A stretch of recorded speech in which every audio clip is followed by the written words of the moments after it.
이 시간 함께 나눌 말씀은 요한일서 1장 5절에서 10절입니다. 요한일서 두 번째 시간인데요.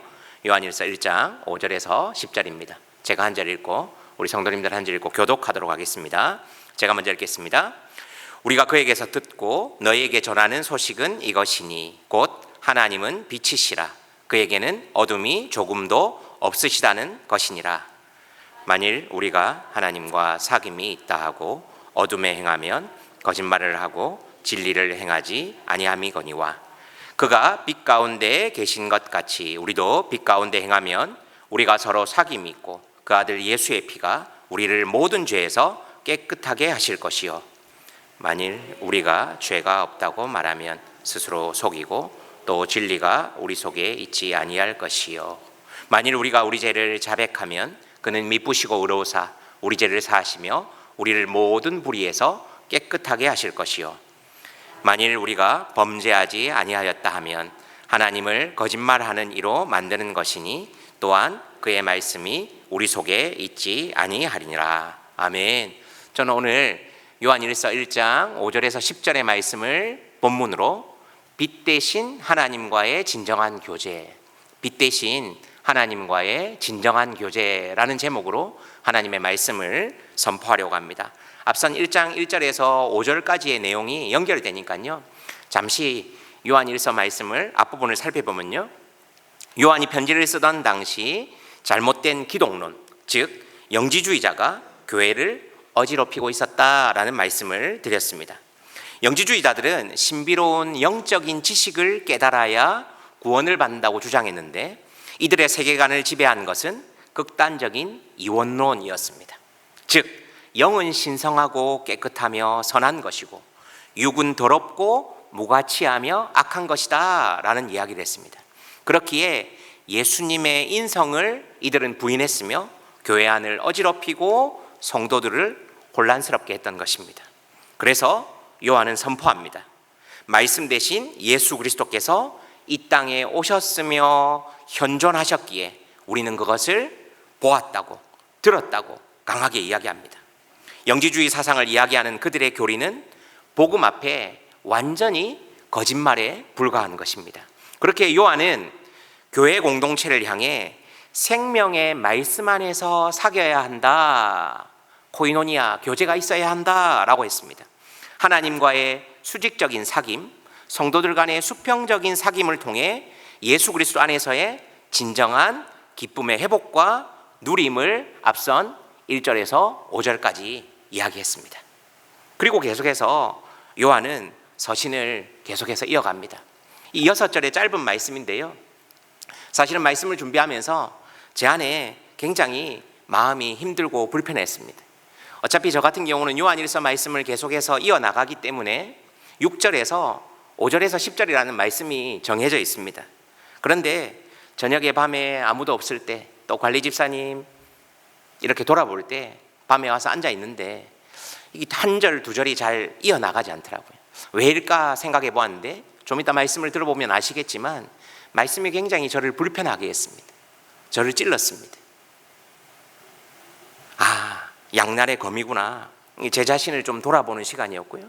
이 사랑의 사도 요한인데 사실은 이 짧은 6절의 말씀이 우리를 굉장히 아프게 할 수도 있습니다. 그런데 제가 그렇게 2주간, 3주간 말씀을 준비하고 보면서 그렇게 좀 아파하고 돌이키려고 몸부림쳤던 것처럼 오늘 짧은 시간이지만 여러분 이 6절의 말씀을 들으면서 여러분 가운데 좀 잘못된 모습이 있다면 하나님께서 마음에 감동을 주실 때 돌이키는 시간이 되기를 소원합니다. 5절을 보십시오. 우리가 그에게서 듣고 너희에게 전하는 소식은 이것이니 곧 하나님은 빛이시라. 그에게는 어둠이 조금도 없으시다는 것이니라. 먼저 이 서신의 저자인 요한은 우리가 그에게서 듣고 너희에게 전하는 소식, 즉 메시지의 출처를 이야기합니다. 5절에서 보십시오. 5절에서 말하는 그에게서 할 때 그가 누구냐면 이 예수 그리스도를 가리키거든요. 즉 요한은 자신이 쓰고 있는 이 편지의 내용, 즉 전하는 메시지가 인간의 철학이나 이론이나 자신의 생각이 아니라 그 소식의 출처가 바로 메시지의 근원이 바로 예수 그리스도이시다라고 강조하고 있습니다. 앞선 1절에서도 요한은 이렇게 이야기했습니다. 요한 본인이 예수님과 함께 지내며 직접 듣고 보고 만졌다는 말입니다. 사도 요한은 그저 메시지의 도구이자 전달자일 뿐입니다. 저도 말씀을 준비하며 이 짧은 문장 속에 들어있는 이 사도 요한의 마음을 한번 생각해 보았습니다. 묵상해 보았습니다.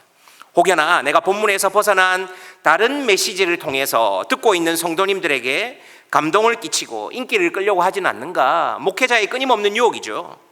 더 나아가 오늘날 교회를 어지럽히는 이단들은 자신들이 이 본문에 대해서, 성경에 대해서 새로운 해석이 있다, 새로운 계시를 받았다라고 하면서 기존의 성도들을 미혹합니다. 여러분, 그래서 말씀 보는 게 중요합니다. 요한이 살던 시대에 영지주의자들이 딱 이렇게 했거든요. 사도 요한이 이토록 예수님의 소식, 그분에게 보고 들었던 메시지만을 전하려 했던 것은 예수 그리스도의 말씀 자체에 생명이 있기 때문임을 알았습니다. 저도 이 6절 가운데 6절 가운데 굉장히 제 마음이 힘들고 불편했거든요. 사랑의 사도라고 하는 요한이 이렇게 사실 세게 얘기하구나. 전에는 느끼지 못했습니다. 또한 앞선 3절에서 살펴보았던 것처럼 바른 메시지를 선포하는 것을 통해 예수님과의 진정한 코이노니아, 사귐이 있기를 원했던 것입니다. 그런 마음을 담은 사도 요한이 전하는 복음의 핵심 메시지가 무엇입니까? 아주 간명합니다. 간단합니다. 바로 하나님은 빛이시다. 하나님이 빛 되신다. 그리고 그분에게는 어둠이 조금도 없다라고 얘기합니다. 요한복음에서 요한이 빛과 어두움을 대조해서 복음의 핵심 메시지를 써내려 갔던 것처럼 빛과 어둠의 메타포를 통해 하나님의 속성을 사도 요한은 계속해서 보여주고 있습니다. 그분은 죄가 조금도 없으신, 완전하고 거룩하신 분이라는 것입니다. 이 부분을 우리의 선생 존 칼빈은 이렇게 해석해 놓았습니다. 하나님의 본성 자체가 완전한 의와 순결이기에 그분과 연합하려는 자들은 반드시 어둠을 멀리해야 한다. 여러분이 성도입니까? 여러분이 예수님을 믿습니까? 여러분이 교회 다닙니까? 그렇다면 하나님과 연합하려는 자들은 반드시 여러분 어둠을 멀리해야 합니다. 죄를 지으면 애통해야 합니다. 다른 사람과의 관계가 무너져 있으면 회복하기 위해 몸부림치셔야 됩니다. 그것이 요한이 말하는 성도, 그리스도인입니다. 하나님은 어둠과 타협하거나 공존하실 수 없는 완전한 빛이십니다. 참 빛이신 하나님은 그 자체가 영광의 광채이십니다. 성경은 하나님께서 인간의 몸을 입고 이 세상에 오신 그 예수 그리스도가 참 빛이시다라고 증언합니다. 요한 1서의 저자인 요한이 쓴 다른 복음서 요한복음에서 이렇게 기록해 놓았습니다. 요한복음 1장 9절에서 11절입니다. 참 빛, 곧 세상에 와서 각 사람에게 비추는 빛이 있었나니 그가 세상에 계셨으며 세상은 그로 말미암아 지은 바 되었으니 세상이 그를 알지 못하였고 자기 땅에 오매 자기 백성이 영접하지 아니하였으나 라고 기록합니다. 빛이 어두움의 빛이었지만 죄인들은 여전히 어두움 가운데 거했습니다. 빛 대신 하나님, 즉 참빛 대신 예수 그리스도를 믿는 우리 또한 사실 크게 다르지 않습니다.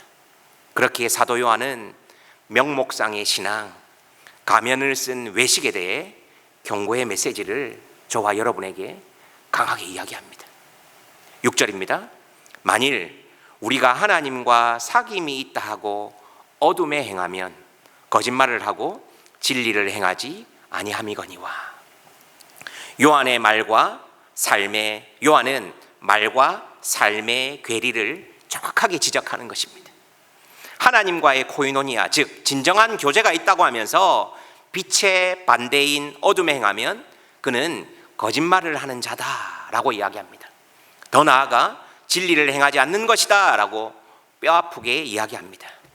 여기서 어둠에 행하면 할 때 행한다 라는 것은 이 단회적인 실수나 어쩌다가 한번 죄를 짓는 것이 아니라 헬라어 페리페타오인데요, 이것은 생활 방식, 지속적인 삶의 궤적이 계속해서 죄를 행하는 것입니다. 한마디로 죄가 내 삶의 거처가 되었다는 것입니다. 즉 이 위선이 의미하는 것은 단순히 완벽하지 못한 상태가 아니라 삶의 방향성 자체가 어둠을 향해 있으면서 입으로만 빛을 주장하는 태도, 즉 위선의 모습을 말하는 것입니다. 혹 우리의 신앙생활이, 저와 여러분의 신앙생활이 이런 모습 아닙니까? 요한이 이 부분에서 명확하게 선포하는 것은 위선에 대한 문제입니다. 국어사전을 찾아보니까요, 위선을 이렇게 정의해 놓았더라고요. 겉으로만 착한 체함, 또한 그런 짓이나 일. 사도 요한은 이 위선의 문제가 하나님과의 사귐을 깨뜨리고 진정한 기쁨을 망가뜨리는 가장 큰 위험으로 보았습니다. 이 위선의 문제로부터 가장 자유로울 수 없는 사람들이 아마 교회 안에서는 저와 같은 목회자, 그리고 중직자, 리더십, 목자일 것입니다. 우리가 말로는 하나님과 사귐이 있다고 하면서도 어둠에 행할 때가 얼마나 많은지 모릅니다. 우리는 빛이신 하나님을 닮아가는 자들입니다. 하나님도 우리가 100% 완전 무결하게 죄를 짓지 않고 살아갈 수 없다는 것을 알고 계십니다. 중요한 것은 바로 하나님 앞에 나아가는 것입니다.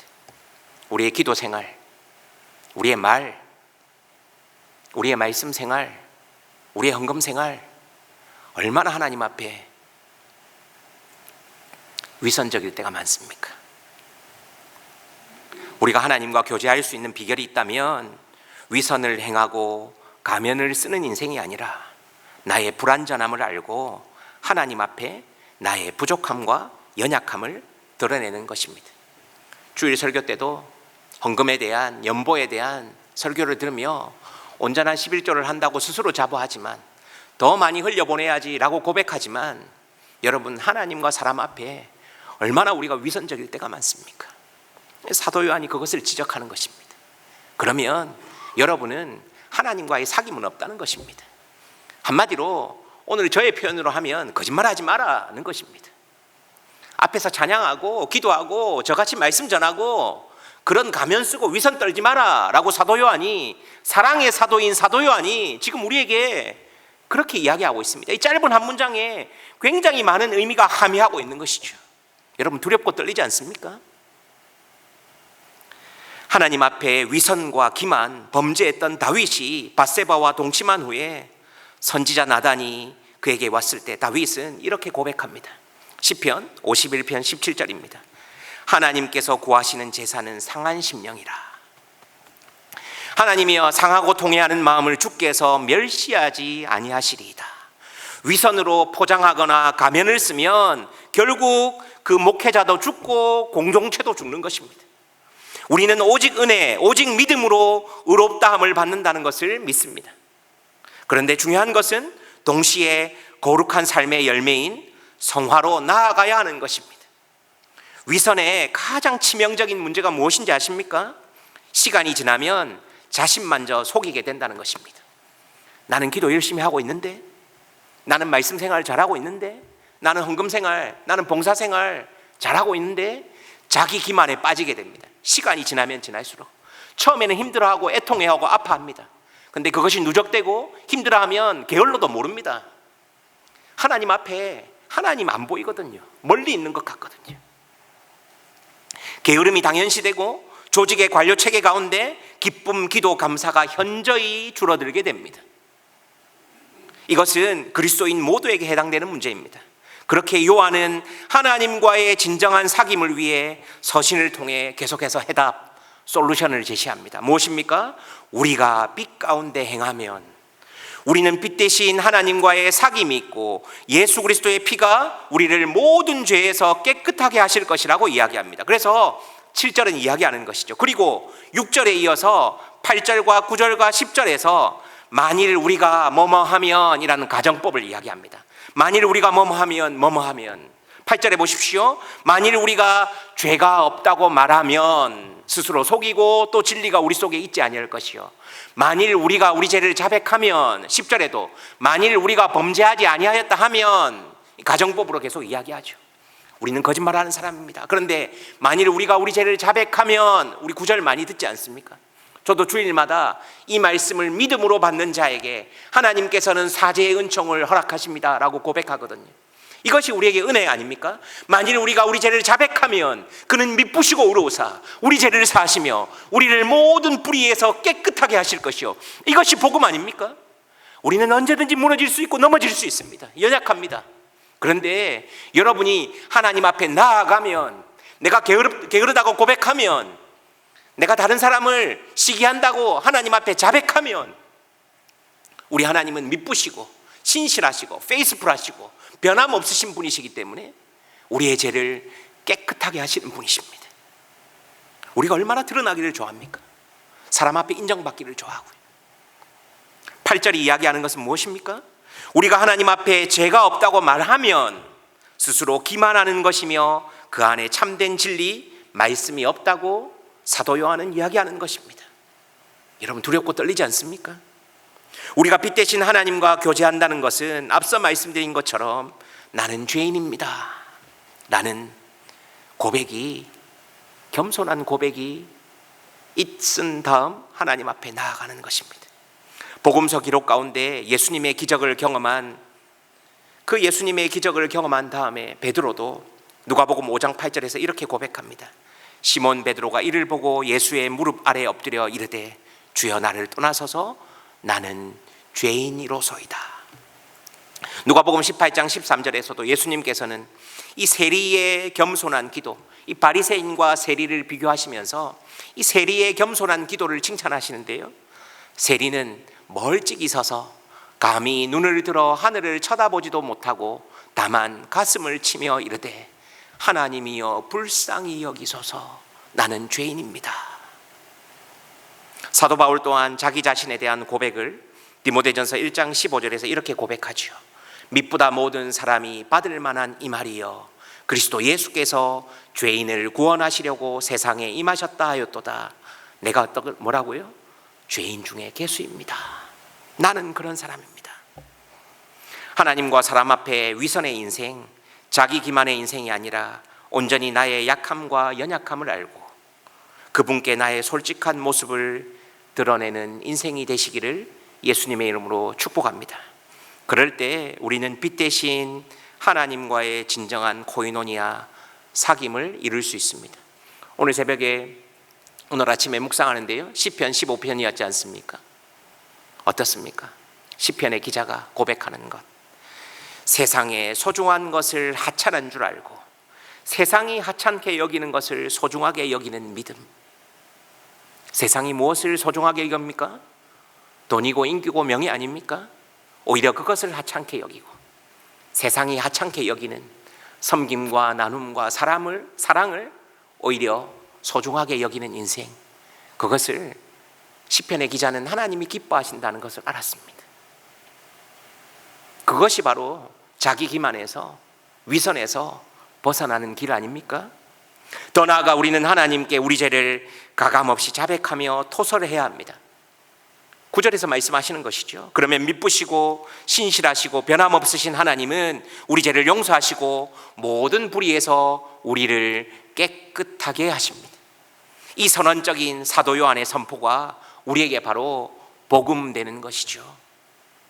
여기서 꼭 우리가 기억해야 할 것이 있습니다. 우리의 고백이나 자백 행위 자체의 능력이나 공로가 아님을 꼭 기억하시기 바랍니다. 하나님이 죄를 사하시는 근거는 하나님의 성품인 미쁘시고 신실하심, 그분의 선하심과 의로우심에 있다는 사실을 기억하시길 바랍니다. 즉 하나님의 은혜와 능력에 의지해 죄인된 우리는 하나님 앞에 나는 죄인입니다 하고 나아갈 뿐입니다. 그런데 마지막으로 사도 요한은 덧붙여 이야기합니다. 죄의 거부, 죄의 본성을 부인하는 자들에게는 어떤 결말, 파국을 맞이하게 되는지 말입니다. 그것은 하나님의 말씀과 통치가 그 속에 없다는 것입니다.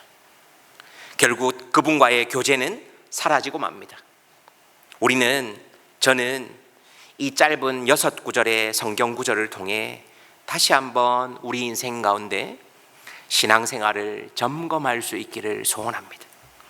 사랑하는 성도님 여러분, 여러분이 만일 죄인이 아니라는 착각, 나는 다른 사람보다 좀 선하게 살고 있다는 자기 기만을 꼭 버리시기 바랍니다. 우리의 어떠한 행위나 노력이나 헌신이 구원을 이루는 데는 아무런 도움이 되지 못합니다. 우리는 전적으로 타락하고 전적으로 부패한 존재입니다. 설교단에 설 때마다 또 앉아서 스크린을 볼 때마다 두렵고 떨림이 있습니다. 여러분, 여러분의 마음이 24시간 스크린에 비친다고 한번 가정을 해보십시오. 얼마나 폭력적이고 음란하고 시기하고, 잠시라도 내 마음이 스크린에 들킨다면 생각만 해도 두렵고 떨립니다. 나는 다른 사람보다는 선해 라는 도덕적 우월주의에서 벗어나시길 바랍니다. 그리고 하나님과 사람 앞에 나타난 위선의 신앙생활을 청산해 가십시오. 어쩌면 그런 면에서 우리에게 붙여준 가족은 영적인 CCTV와도 같습니다. 저에게 세 자녀가 사실은 가장 사랑스럽고 세상에서 목숨을 주어도 아깝지 않을 만큼 사랑스러운 존재이지만 세 명을 볼 때마다 두렵고 떨림이 있습니다. 이 영적인 CCTV거든요. 교회에서의 목사의 모습과 가정에서의 아빠로서의 모습이 너무 다르기 때문에. 저 또한 하나님 다음으로 두렵고 부끄러운 모습을 보여준 사람들이 있다면 바로 아내와 자녀일 것입니다. 제 인생 가운데 하나님과 사람, 특히 가족 앞에서 성실함이 묻어나는지, 정직한지, 위선의 겸연은 없는지, 교회의 모습과 가정의 모습이 다르지는 않는지, 가족은 속일 수 없기 때문입니다. 그렇게 하나님 앞에 더욱 죄인임을 자각하며 이 사실을 잊지 않게 해달라고 주님의 은혜를 구할 뿐입니다. 설교를 준비하면서 디트리 보네퍼, 독일의 양심이라고 불리죠, 이 고백적 글을 읽었습니다. 여러분이 잘 아는 우리 선한 능력으로 본 구텐 메이텐 이런 찬양도 그가 옥중에서 쓴 글이지 않습니까? 그가 쓴 책 성도의 공동생활이란 책이 있습니다. 그 가운데 이러한 글이 있습니다. 이 글을 끝으로 설교를 가름하려 합니다. 첫째, 우리는 예수 그리스도 때문에 서로의 형제가 된다. 그리스도인은 더 이상 자기 자신 안에서 자신의 구원과 의를 찾는 사람이 아니라 오직 예수 그리스도 안에서만 찾는 사람이다. 그는 오직 그리스도의 말씀 안에서만 산다. 마찬가지로 그리스도인이 다른 사람을 바라볼 때도 오직 예수 그리스도를 통해서만 바라본다. 다른 형제 역시 그리스도께서 피 흘려 사신 사람이며 그리스도 안에서 용서받고 의롭다 하심을 얻은 사람이기 때문이다. 따라서 우리가 형제가 된 것은 그 사람의 어떠함 때문이 아니라 오직 예수 그리스도께서 그 사람을 위해 행하신 일 때문이다. 우리의 형제됨은 전적으로 예수 그리스도에 의해 결정된다. 두 번째로, 우리는 예수 그리스도를 통해서만 서로의 형제가 된다. 그리스도인들의 공동체는 인간과 인간 사이의 직접적인 관계가 아니다. 그리스도인 사이에는 오직 한 분의 중보자, 곧 예수 그리스도가 계실 뿐이다. 우리는 서로에게 직접 다가갈 수 없다. 만약 직접 다가가려 한다면 그것은 인간적인 욕망이나 감정적 결속에 불과하게 되며 결국 서로를 지배하거나 실망하게 만든다. 오직 그리스도를 통해서만 우리는 서로에게 참된 형제가 될 수가 있다.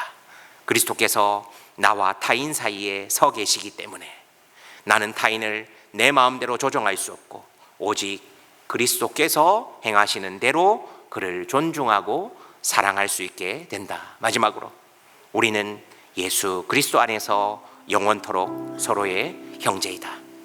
예수 그리스도 안에서 이루어진 이 교제는 영원한 것이다. 인간적인 공동체는 조건이 바뀌거나 감정이 식으면 깨어지지만 그리스도 안의 공동체는 그리스도께서 붙들고 계시기 때문에 영원하다. 그리스도인은 오직 예수 그리스도를 통해서만 그 안에서 다른 사람에게 나아갈 수 있다. 형제들 사이에는 중보자이신 예수 그리스도가 서 계신다. 기억합시다. 우리는 예수 그리스도 때문에 예수 그리스도를 통해서만 예수 그리스도 안에서 교제하며 빛된 그분에게 나아갈 수 있으며 진정한 사귐의 공동체를 이루어갈 수 있습니다. 우리는 오직 양 같아서이지만 우리는 오직 어쩌면 다 고슴도치 같아서 너무 멀면 소외된다고 아파하고 너무 가까이 있으면 서로 찌른다고 미워하게 됩니다. 그렇게 연약한 존재입니다. 그래서 우리는 예수 그리스도 때문에, 예수 그리스도를 통해서만, 예수 그리스도 안에서 코이노니아를 이룰 수 있습니다. 우리의 은혜샘물 교회 공동체가 빛 대신 그분 안에서 하나 되어 진정한 교제를 이루어 나가는 주의 몸된 교회가 되기를, 주의 몸된 지체가 되기를 예수님의 이름으로 기대하고 기도하고 소망합니다.